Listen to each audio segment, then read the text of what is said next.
Hola a todos, ¿cómo están? Bienvenidos a un nuevo capítulo de nuestro podcast Lo que no quieres escuchar. Soy la licenciada Daniela Solís del Centro de Bienestar Mental y estoy juntamente con mis compañeras de trabajo, la doctora Marcela Illón y la licenciada Osama Tapia. ¿Cómo están, chicas? ¿Cómo estás, Dani? Contenta de estar en un nuevo episodio de nuestro podcast, hablando siempre de temas interesantes, temas que tienen que ser enriquecedores para las personas y nada, hay que aportar en la psicoeducación, ¿no? Igual, bueno, feliz de una vez más, un capítulo más y bueno, compartir con todos ustedes, ¿no? Hablar acerca de psicología, temas que nos interesan, cosas que pasan en el mundo y en la vida en general, así que bueno, hoy día tenemos un tema muy bonito, muy importante y bueno, feliz de estar acá. Muy bien, bienvenidas a todos y bienvenidas a ustedes. Nos hemos perdido un tiempo, pero nuevamente estamos retomando lo que decía Marcela, esto de poder hablar de educación en salud mental.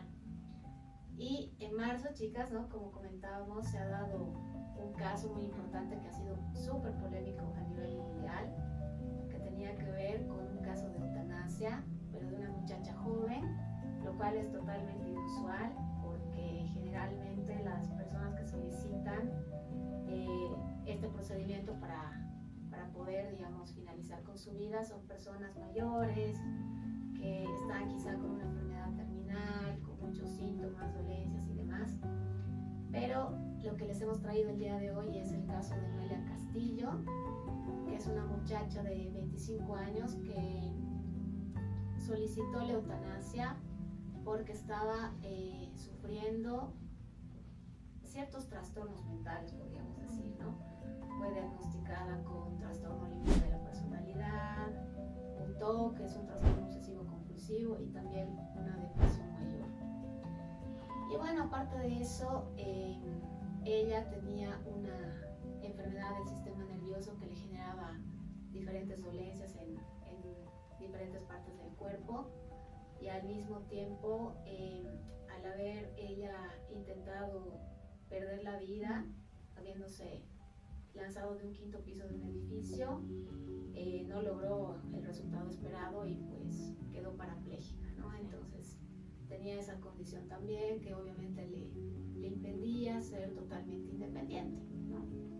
Y bueno, además ella tiene toda una historia de maltrato, de haber vivido institucionalizada, de abuso sexual también, podríamos decir también en parte abandono de la familia. Entonces es como que ella estaba arrastrando todas esas situaciones, un poco para ponerles en contexto del caso que vamos a hablar, ¿no? Entonces fue algo muy, muy polémico y bueno, acá se hablaba de muchos temas, pero quiero iniciar hablando de lo que es el vivir teniendo una calidad de vida, condiciones de vida adecuadas con las cuales podamos estar bien, ¿no? Estar tranquilos, vivir cómodos, ya sea en nuestro espacio físico, a nivel mental, personal, físico, etcétera, etcétera, ¿no? Entonces, hablaban aquí del tema de vivir dignamente, ¿no? Eso. O sea, yo pienso que este es un tema que nosotros hemos querido abordarlo, sobre todo más reflexivo, ¿no? Con un enfoque bien reflexivo en relación a un caso que, como decías, Dani, ha cobrado mucha polémica, muchos criterios, puntos de vista por todo lado. Sin embargo, nosotros vamos a darle este enfoque de poder ir desglosando ciertos aspectos importantes dentro de lo que es la salud mental, ¿no? Tomando en cuenta que esta persona tenía antecedentes importantes que podrían impactar en su estado emocional, un cuadro probablemente crónico, un cuadro que tal vez ha sido refractario a diferentes tratamientos, intervenciones y demás, ¿no? Y vivir con dignidad, pienso que no es solamente enfocarnos en lo físico, ¿no? Si nos damos cuenta que no solo tener un problema físico te impide ser lo suficientemente funcional en la vida, ¿no? Muchas veces el dolor emocional es mucho más incapacitante que lo físico, ¿no? Y lamentablemente pues son personas que a veces no expresan ni siquiera su sentir o cómo están viendo la vida, etcétera, y pues guardan ese dolor emocional durante tanto tiempo que al final pues caen en esto tan complejo que nosotros vemos con frecuencia, que es la desesperanza, ¿no? vivir en una vida digna, pienso que es muy amplio, ¿no? Es estar bien emocionalmente, estar bien físicamente, socialmente, económicamente, laboralmente. Entonces creo que abarca mucho y probablemente Noelia como tal no tenía nada de eso, ¿no? Como para pensar en que podría tener una vida digna como concepto. Sí, Correcto. sí, se hablaba de, bueno, a veces nosotros vemos el resultado de, no, una joven que buscando el tema de la eutanasia y vemos eso, el resultado, pero en realidad ha habido muchos factores para que esta persona desee no continuar con su vida, ¿no? Y el tema de los vínculos familiares, los vínculos afectivos es muy importante, no hablamos de red de apoyo, hablamos del grupo que está con nosotros, ¿no? Y bueno, ella no tenía, ¿no? Y la historia que cuenta, ¿no? En la familia, padres divorciados que no estaban con ella, que al final la dejaron en una institución y no encontraba eso, ¿no? Incluso las relaciones interpersonales, amigas, mencionaba de que no se había juntado con personas positivas, ¿no? El tema de drogas, pandillas, sus relaciones afectivas, amorosas, no han sido positivas, ¿no? Y es que a veces decimos cómo una persona puede juntarse con alguien o puede tener de pareja a alguien. Si en la familia o los papás, que son nuestro primer apego, no tenemos una buena relación, es complicado que vayamos construyendo relaciones positivas con futuros amigos, pareja. Así que, bueno, eso, ¿no? Ver nosotros nos enfocamos tal vez en el resultado, ¿no? Sin darnos cuenta de que hay muchas cosas por detrás, muchas cosas que pasan. No solamente hablar desde el punto de vista de que siendo tan joven, ¿cómo va a desear este tipo de cosas, ¿no? Sino ver la historia por detrás, que es importante también. Sí, y ahí surge una pregunta, ¿no? De que uno, como persona, digamos, o como profesionales, nosotros del área de la salud mental, nos ponemos a pensar y decimos, ¿será más empático prolongar el periodo de vida de esa persona o dejarle decidir, ya que se trata de su propia vida, ¿no? Entonces, por ejemplo, a mí me tocó trabajar alguna vez en un hospital y veía a los familiares que estaban desesperados porque, digamos, papás, mamás, hermanos estaban con alguna dolencia muy fuerte o esperando una cirugía, ¿no? Y decían, denle un calmante, por favor, hagan algo, no están haciendo nada. O decían, ¿qué más puedo hacer, doctor? O si no lo pueden tratar acá, lo podemos llevar a Argentina, Chile, a otro país. Y es como que queremos conservar la vida de esa persona o esa persona a nuestro lado, porque obviamente hay un afecto, hay un vínculo de por medio, pero quizá estando en esa postura estamos pensando más en nosotros, ¿no? En lo que esta persona significa para mí, en cuánta falta me va a hacer si no está, y yo no quiero pasar por ese sufrimiento. Pero si nos ponemos en los zapatos de la persona y obviamente, entre comillas, tratar de sentir lo que le está doliendo físicamente o quizá el sufrimiento interno que está teniendo a nivel emocional, que nunca vamos a poderlo sentir de cierta forma, pero creo que están ahí esos dos lados, ¿no?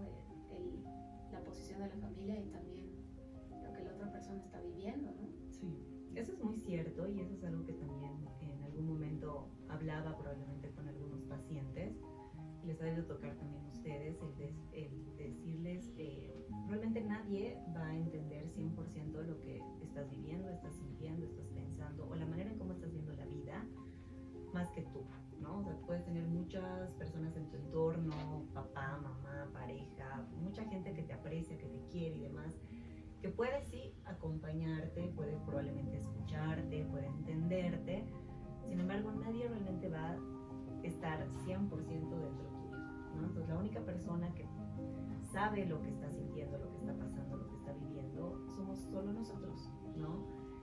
Sonará tal vez un poco complejo, capaz hasta egoísta, pero a veces yo pienso y digo, somos nosotros mismos solos contra el mundo, ¿no? Sí puedes pedir ayuda, sí puedes, no sé, hablar con alguien, pedir algún consejo y demás, pero al final quien vive con sus emociones y con sus pensamientos somos nosotros, ¿no? Entonces en este caso que estamos hablando, probablemente sí han habido muchas intervenciones, mucho querer ayudar y todo aquello, pero es como Dani decía, ¿no? Probablemente todo esto radica más desde juicios externos, ¿no? De personas que tal vez no conocen el caso, no han vivido la situación, la misma familia que probablemente tenían cierto temor a qué iba a pasar o cómo iba a continuar su vida el momento en el que esta chica tomara esta decisión, por ejemplo, ¿no? Hay muchas señales de alerta que habría que evaluar desde la parte clínica y se puede hablar muchísimo. Sin embargo, creo que esta decisión al final es como que bien personal, el sentir es muy personal también y sí puede haber cierto egoísmo, pero egoísmo por muchas partes, ¿no? Algunas personas pueden categorizar esto por egoísmo desde la persona que está tomando esta decisión y que no piensa en la familia, que no piensa en el dolor que va a dejar, y por otro lado la familia que se siente de alguna, o sea, termina siendo de alguna forma egoísta también con uno mismo, pensando en qué sufrimiento yo voy a tener y no me estoy poniendo en el lugar del otro, por ejemplo, ¿no? Entonces, Totalmente. es un egoísmo, sí, estamos de acuerdo, pero desde muchas posiciones, ¿no? A eso me refiero. Sí, ¿no? Y bueno, acá también se habla mucho del tema de la empatía, ¿no? El empatizar con las otras personas. Sí es cierto que no vamos a entender el dolor al 100% de la otra persona, pero también va el tema de respetar lo que quiera hacer. Incluso veíamos, no sé, yo encontré el TikTok de Noelia, ¿no? Y había comentarios como llegamos muy tarde, le fallamos al mundo, o sea, de las personas, de otras personas que comentaban todo eso. Y claro, cuando ya esto se mostró, había mucha gente, incluso famosa, que decía, no, que te pago tu terapia, que te ayudo con esto, pero como que no se estaba actuando en la forma o en el tiempo correcto. Cuando ya ha habido pequeñas o grandes señales de alerta, era como, no sé, dejar de empatizar con la persona y no tomarlo en serio, ¿no? Entonces, creo que es importante, si tenemos un familiar o ver algún signo, algún síntoma, no simplemente pensar de que se le va a pasar o no pasa nada o seguir adelante, ¿no? Sino tomar en serio las cosas, ¿no? Cuando ya es tarde, ya es tarde. Y lo mismo con Noelia, ¿no? O sea, ya era tarde, incluso para ella decía, sí, ya es tarde, ¿no? Entonces puedo tomar esta decisión, ¿no? Y creo que es importante ser empáticos, no solamente con las personas que nos rodean, sino con las que podemos ver también, como en el caso, bueno, en este caso, ¿no? Uh-huh.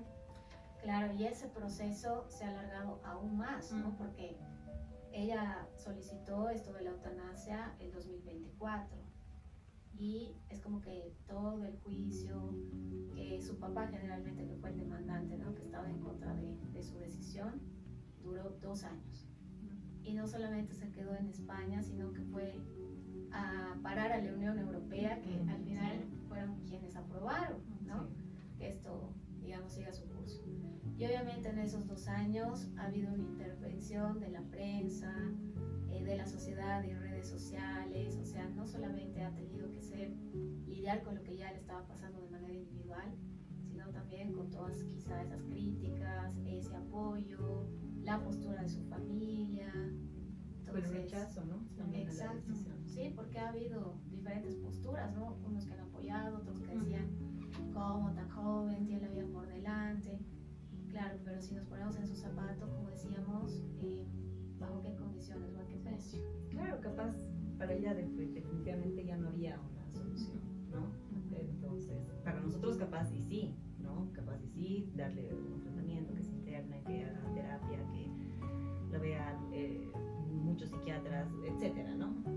Pero si para ella realmente ya la desesperanza estaba puesta, es como que no hubo manera de cambiarla, ¿no? No hubo manera de darle algo más de esperanza. Entonces, creo que es muy fácil juzgar, opinar, criticar y demás cuando no estás viviendo lo que la persona está viviendo, y ahí entramos con la empatía también, ¿no? Sí. Llega a ser un caso muy complejo y la gente quiere dar soluciones sencillas o rápidas, ¿no? Pero como ve a trotar, ve al psicólogo otra vez, cuando en realidad estamos hablando de una persona con una mente que está bastante acomplejada, tal vez quebrada, ¿no? Y hay muchas cosas que sanar, que respetar, ¿no? Pero sabemos que cuando una persona no va a querer, es difícil que se pueda seguir adelante, ¿no? Y bueno, todo lo que ha pasado a Noelia no es más sencillo, ¿no? Su historia de vida ha sido muy compleja desde pequeña, ¿no? Hasta su sencillo que quizá la mayoría de las personas piensan, y hasta los profesionales en salud han sido juzgados, ¿no? ¿Cómo han aprobado? Si ella tenía estos trastornos, no estaba capacitada mentalmente para tomar esa decisión, pero obviamente ha sido, digamos, sometida a evaluaciones exhaustivas, ¿no? Psiquiátricas, psicológicas, y por todo lo que se ha visto, digamos, y toda la información que se ha revelado, pues también es como que ella era totalmente apta para poder decidir y se aprobó esto, ¿no? Entonces, a veces quizá un médico o un psicólogo en este caso puede verse como alguien frío, ¿no? Ante muchos ojos quizá, ¿no? Pero como decía, ¿no? Cuando la persona realmente no tiene ganas de levantarse de la cama, de verdad que lo siente, y cuando no tiene ganas de vivir también, es una persona que no se proyecta a futuro, o sea, ni siquiera puede pensar en lo que va a pasar la semana siguiente, menos el mes siguiente, y de verdad lo sienten así, ¿no? Y hay personas que toman esa decisión y es algo pero tan independiente, y pueden pasar un montón de cosas a su alrededor, o pueden escuchar dichos de amigos, familiares, y esa persona no se mueve de su postura, ¿no? Y creo que eso es lo que pasó con ella, como que ella decía, ya lo he decidido, va a ser así, y no hubo fuerza humana, ¿no? Ni sobrehumana que la haga moverse de esa postura, ¿no? Miren acá algo interesante que estaba viendo, una frase de la presidenta de la Asociación del Derecho a Morir Dignamente. Miren, no sabía que existía, ¿no? Dice Lauren Arceguer, es la señora, que dice: la ley de eutanasia no es una ley de suicidio libre. Claro, es que se tiene que especificar eso porque, o sea, ¿qué te digo? Hay personas que van, a partir de este caso ya han como que abierto mucho debate en relación a que ahora todas las personas con depresión y con pensamientos negativos en relación a quitarse la vida, por ejemplo, van a optar por esto. Era la pregunta, ¿no? Era como un debate también, o mucha polémica que se hizo. Exacto. Pero aquí ya lo está especificando que no es una ley para todos, ¿no? O sea, no va a ser, son casos tal vez específicos, aislados, ¿no? Sí, eso hay que aclararlo, no es que cualquier persona puede optar, ¿no? Porque, no sé, ya he vivido lo suficiente, ya no quiero vivir más, entonces apelo a la ley de la eutanasia. Claro. Exacto, ¿no? Cosas así. No es para cualquiera, y obviamente, no sé, a ver, en nuestro país, nosotros acá quizás somos así más los latinoamericanos en realidad, ¿no? Como que más filiales, más del tema de emociones también, Más emocionales, ¿no? sí. Entonces, no sé, de aquí a, no sé, ¿cuánto tiempo podría probarse algo así acá? Complicado, la verdad es que no, todavía estamos en desarrollo, ¿no? Como se dice, pero para que se apruebe este tipo de leyes de eutanasia y se apruebe o sea, darle el visto bueno, si quieren, a la persona, tiene que pasar por muchísimos procesos, ¿no? Muchísimas evaluaciones, como decías, solicitudes constantes, es todo un procedimiento para que se llegue a darle el sí en realidad, ¿no? Entonces, me imagino que Noelia ha debido pasar por muchas situaciones legales y todo aquello hasta que le aprueben, ¿no? Eso, ¿no? Y además las entrevistas, ¿no? Sí. Que le hacían los medios, una y otra persona, y ella explicar, hablar, contar una y mil veces su historia. ¿Cuántas veces habrá experimentado, no? Exacto. Y eso es lo más complicado en nuestra área, de evitar la revictimización, evitar la reexperimentación, porque eso también destapa y enciende también heridas que probablemente han sucedido hace mucho tiempo, sin embargo tal vez no están bien tratadas, y el hablar todo el tiempo lo mismo, repetir la misma historia, es revivir lo que uno ha sufrido en su momento, Exacto, ¿no? ¿no? Y desgastante, totalmente. 100%. Tiene que repetir todo el tiempo, y bueno, y a veces incluso estar expuesta a críticas de gente totalmente ajena que no conoce Que de no tu te historia. conoce. Sí, y que puedan decir pero por qué, o cuestionar la decisión que está tomando, ¿no? Pero ahí cero empatía, cero, y bueno, en el tema del internet es complejo porque cualquiera puede decir lo que sea, o sea, cualquiera puede lanzar un comentario, cualquiera puede hacer un video, ¿no? Y claro, había este detalle más que se ha incluido en la vida de Noelia, ¿no? Ya después de todo lo que ha pasado, ser expuesta mundialmente y escuchar muchos comentarios de otros influencers, de otros que estaban al tanto de las noticias, ¿no? Y claro, es un punto más, ¿no? Al final, tal vez esto ha sido incluso hasta un impulso de decir, ya, tomo mi decisión y lo hago.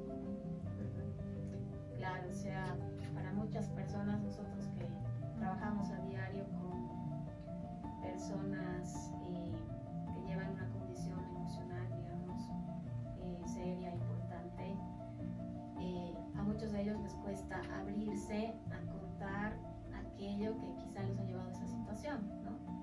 Y como esto se ha viralizado tanto, es como que ya todo el mundo sabe de tu vida, ¿no? Y que tal vez has sufrido abuso sexual y que has sufrido maltrato de parte de tales personas, o sea, yo creo que ha sido el tema de la sociedad, las redes, también algo demasiado invasivo, y ahí es como que no se ha actuado quizá para una protección adecuada, ¿no? De ella, ¿no? Y me imagino que más que apoyarla, Sí.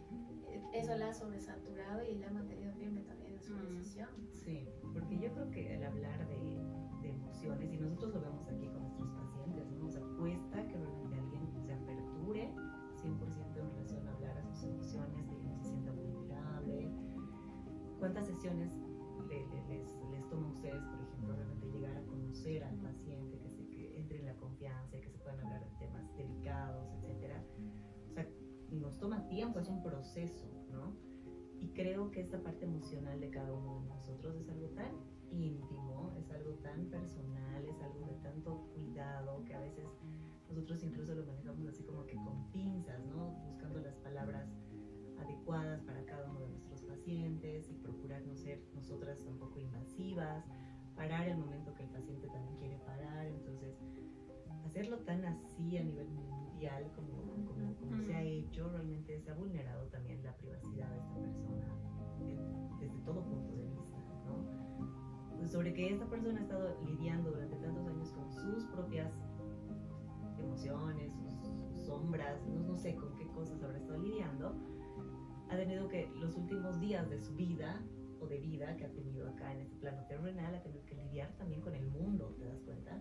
Entonces, qué fuerte, o sea, qué pesado, qué fuerte para esta persona tener que verse tan expuesta ante algo que yo considero tan íntimo de cada uno de nosotros, ¿no? Y que merece pues el respeto absoluto, ¿no? Nuestras emociones, nuestra mente, nuestros pensamientos, nuestras decisiones. Entonces, sí, probablemente ha sido también un impulso de mantenerla firme ante esto, ¿no? Sí. No deja de ser complejo. Sigue siendo complicado, complejo de explicar, de entender. Obviamente no estamos ni a favor ni en contra de la situación, simplemente estamos haciendo como que un análisis para reflexionar desde diferentes posiciones, ¿no? Creo que esa es la parte importante. Eso. Y bueno, la contraparte en esto era la postura de su familia, ¿no? En especial el papá, que estaba en contra de que a su hija se le apruebe esto de la eutanasia, y es quien, digamos, ha luchado hasta el final, podríamos decir. Pero también entre lo que se decía,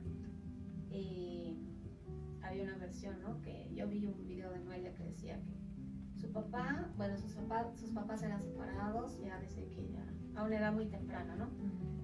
Y decía que su papá no la visitaba, no la veía, no la ayudaba, entonces decía, o sea, ¿para qué quiere que viva si ni siquiera convive conmigo? O no ha estado el momento que realmente ella necesitaba, probablemente. Exacto. ¿No? Entonces ahí la mamá también, o sea, uno se pone a pensar por qué es que ella pasó a ser institucionalizada y no se cuidó con algunos de sus familiares.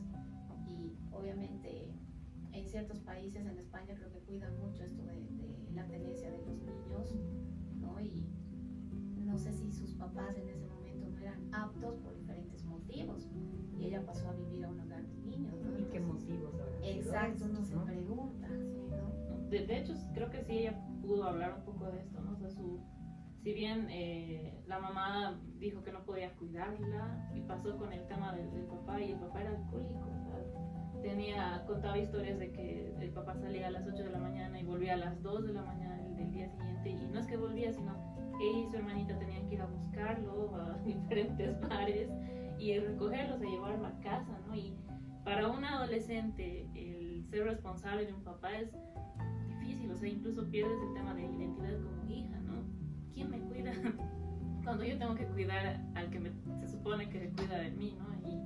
Y son, como mencionaba a un principio, digamos, es una historia compleja, es una historia grande, y a veces ignoramos, ¿no? Pensamos que Noelia ha tenido una infancia como normal, que jugaba, pero en realidad no, o sea, vivir con una persona que era alcohólica, ¿no? Y ese es un detalle, ¿no? El tema del papá que no ha sembrado bien en su tiempo, en el momento en que era niña, en que era adolescente, ¿no? Y claro, ahora parte de eso, ¿no? De que no está de acuerdo, que quiere mantenerla y demás, ¿no? Pero es parte de la historia de Noelia, ¿no? De este detalle. Es un trasfondo interesante, importante en relación al sistema familiar. Sí.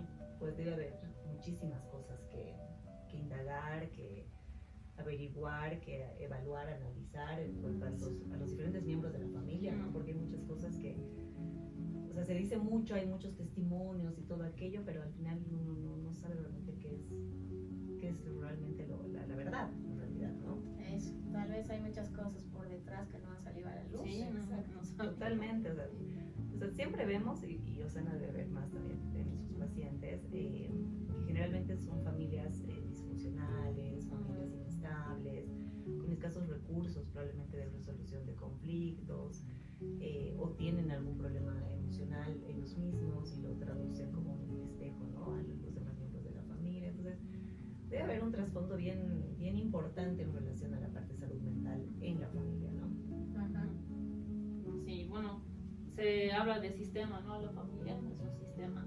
Y claro, es como cuando un botoncito o algo está fallando, afecta a todo el sistema, ¿no? Y la familia se trata de eso, ¿no? De trabajar juntos, el mismo objetivo.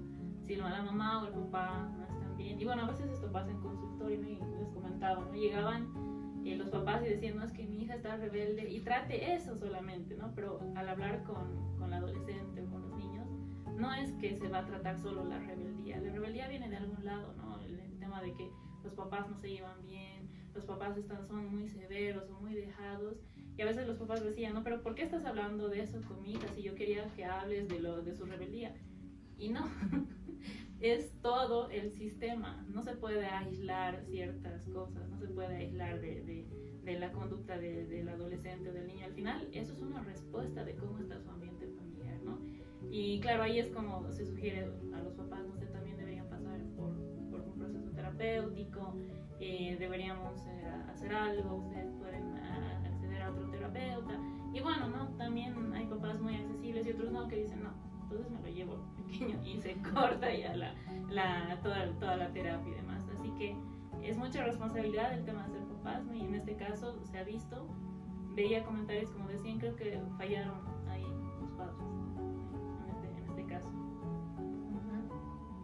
Y bueno, mucha tela que cortar, muchas cosas que hablar, ¿no? al respecto, pero a manera de reflexión, digamos, de este caso, chicas, ¿qué es lo más rescatable para ustedes? ¿Qué es lo que quizá ese mensaje que quisiéramos enviar a raíz de este caso, ¿no?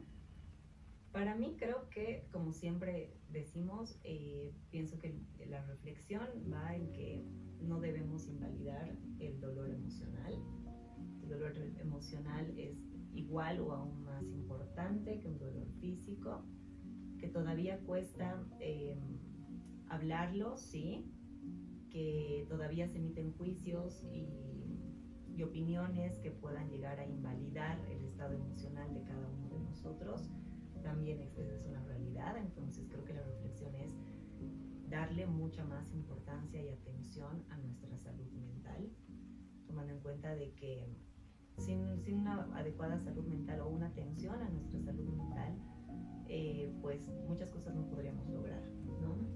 Evitar juzgar, por ejemplo, un paciente con diagnóstico de diabetes que necesita ponerse insulina todos los días, por ejemplo, no es juzgado, pero cuando se trata de la mente y la persona necesita tomar, por ejemplo, antidepresivos, que eso todavía pasa en el área de psiquiatría, sí es juzgada, ¿no? Sí es juzgada, sí es como que tomada como débil, como que no puede sola y depende de una pastilla para estar bien. Entonces, a veces la medicación, desde mi área, es esa contención que necesitas mientras estás aprendiendo a ser contenido, contenida desde la terapia, por ejemplo, ¿no? Es como que es esa ayudita que te da para que tu proceso pueda ser más contenido y más abordado desde la parte psicoterapéutica también, ¿no?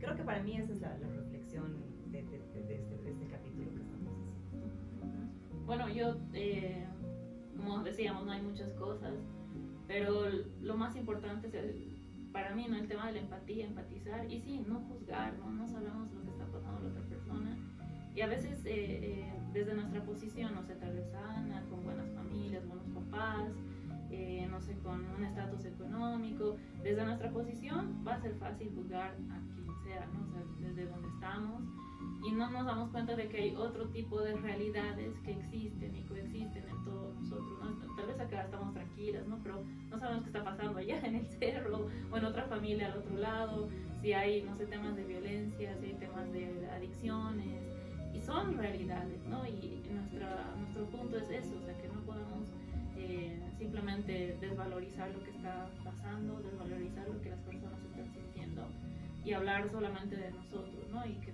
podamos no juzgar. Es importante eso, no se trata de decir a las personas, vamos, tú puedes, ¿no? Sino también de entender por qué no está pudiendo y apoyar, ¿no? Al final hablamos de este sistema, de la familia es importante, ¿no? Y lo mejor es no juzgar y, bueno, ser empáticos. Muy bien, súper chicas. Y yo, rescatando lo que ustedes decían, creo que es bien importante siempre ver la historia que hay por detrás, ¿no? Y no solamente quedarnos con lo superficial, con la fachada, como se diría, ¿no? Es como cuando, qué sé yo, vas paseando, caminando por alguna zona de la ciudad y ves una casa y dices, qué linda casa, ¿no? Exacto, ¿ves? Ves la fachada y dices, ay, no, qué lindo el color, que el diseño, que las ventanas, que no sé qué. Y debe ser una familia estable, ¿no? Debe ser una familia con dinero, ¿no? Y además, exacto, como que todo se ve iluminado y hay flores y no sé qué. Y no sabemos si por dentro están así como que peleándose a los golpes, insultándose entre ellos, o hijos en sus cuartos tapándose los oídos porque sus papás están peleando, o no sé, un adolescente con Putin, o un papá que siguió fumando marihuana en el patio de atrás, o sea, tantas cosas que pueden pasar por detrás de esas paredes, ¿no? Entonces siempre es importante ver cuál es la historia por detrás de cada persona, ¿no? De cada reacción también. Y rescato algo que escuchaba en uno de los videos que decían, creo que estamos llegando tarde, ¿no? A querer hacer algo cuando ya es tarde para la persona, ¿no? Entonces esto va, creo que en temas de prevención, no solamente para los padres, ¿no? Sino todos los que somos hermanos, todos los que somos hijos, amigos, correcto, parejas, ¿no? Creo que es importante estar atentos a esas señales de alerta que quizá nuestro amigo, nuestro familiar puede estar revelando y nosotros no le damos la debida importancia. Y creo que es importante no dejar que las cosas se agraven, sino poder actuar en el momento, ¿no? Así es. Creo que ha sido un capítulo interesante, de mucha reflexión, de mucha educación, psicoeducación también. Así que veamos pues si hacemos una segunda parte o si es que tienen algún tema, tal vez ustedes que nos ven, que nos escuchan, que nos puedan sugerir, que quieran que abordemos. Estamos aquí dispuestas nosotras para poderlo desarrollar, ¿no? Sí. Así que muchas gracias, Dani, gracias, Susana, y hasta un próximo capítulo. Gracias. Eso ha sido un gusto compartir con todos ustedes. Cualquier sugerencia, bienvenida y pues nos vemos en el siguiente podcast. Gracias por acompañarnos.